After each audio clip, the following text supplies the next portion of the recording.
Hi there, it's Louise with you of Timeless Craft Mama, and today I'd like to share a scrapbook layout process video created for Scrapbook Boutique, and I have entitled this layout, Hey. Now, what started for me for this page was a little experiment in mixed media, and I decided to turn on my camera and have a little bit of a play with some mediums and just explore what could happen. I have drawers full of fun stuff to play with and haven't actually played with it. So I needed to get some of this stuff out and get some backgrounds happening on paper. So what I'm doing is I'm working with mica powders. So I've used Cool Mint from Colour Blast and also a blue. And what I'm doing is just sprinkling that around the page and using water sprayed downwards from the top to help that mica powder develop. Now, as I said from the very beginning, this in my head had no direction whatsoever. I just took a 12 by 12 white piece of cardstock and started to put some mediums on some paper. But what I'm really loving the development that I've got going on here is the contrast between that darker blue and that beautiful cool mint colour. And the reason I am showing you the heat drying is so that you can see how I'm moving this around and adding more colour to that wet medium. Now, that's because of the intensity of the colour, and I want them to sort of run and blend, and you see in the final layout how it actually all develops on the page. So normally I would edit out the drying process, or depending on the medium that I'm using, I would let it air dry naturally. But in this case, I wanted to use my heat gun, move that colour around, and actually let it blend and flow and move in together. And what you're seeing here is me drying it from the underside of the cardstock. So not only is that giving you a great view of that shimmer and that powder, but you get the chance to see it underneath, see it dry from underneath. That's a great little tip to use. Now, again, having a little experiment with this page, I had no plans in mind. I'd picked blues because I'd chosen this particular photo, which was quite heavy on sort of that neutral, it's a beach photo, so I decided that with that little pop of blue, I'd go heavy on the blues.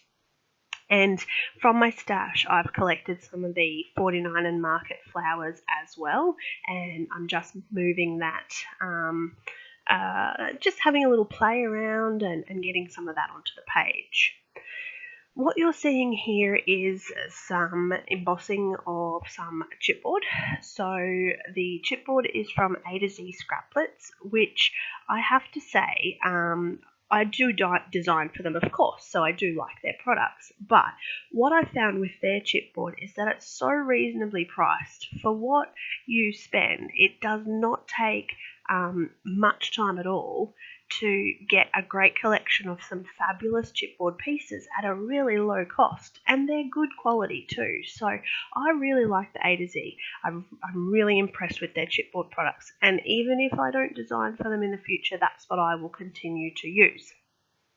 So I've taken this little flourish, and without giving it any gesso or anything, I am coating it with the Distress Oxide, and then I'm using the water spray again to actually just activate that oxide and then heat drying it with the gun as well. Now, sitting on my desk is the Cocoa Vanilla Studio U Rock collection, which is full of lots of fabulous boy colours and patterns and some blues as well.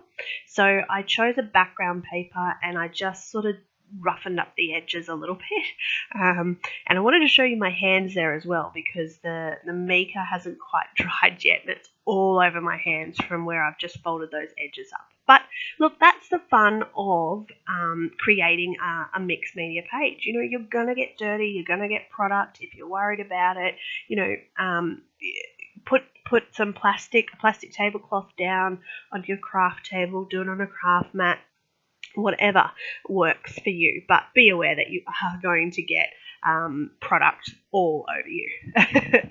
So I have got some of that. Now, I did wash my hands because when I started to fiddle around with the photo, I didn't want to get that mica powder onto the photo. But basically the last stages of this layout are just sort of having a little bit of a play around, adding some of the chipboard products from Cocoa Vanilla Studio, and those 49er market flowers. So I quite enjoyed the process of this layout, and it came together a lot easier than some of my layouts in the past have, because I built my own background. I didn't have to think too much about layering of papers or any of the embellishments, because I had some really basic scrapbook supplies. So I had some mica powder, some water, I had some chipboard, some embossing powder, a couple of embellishments, and some paper.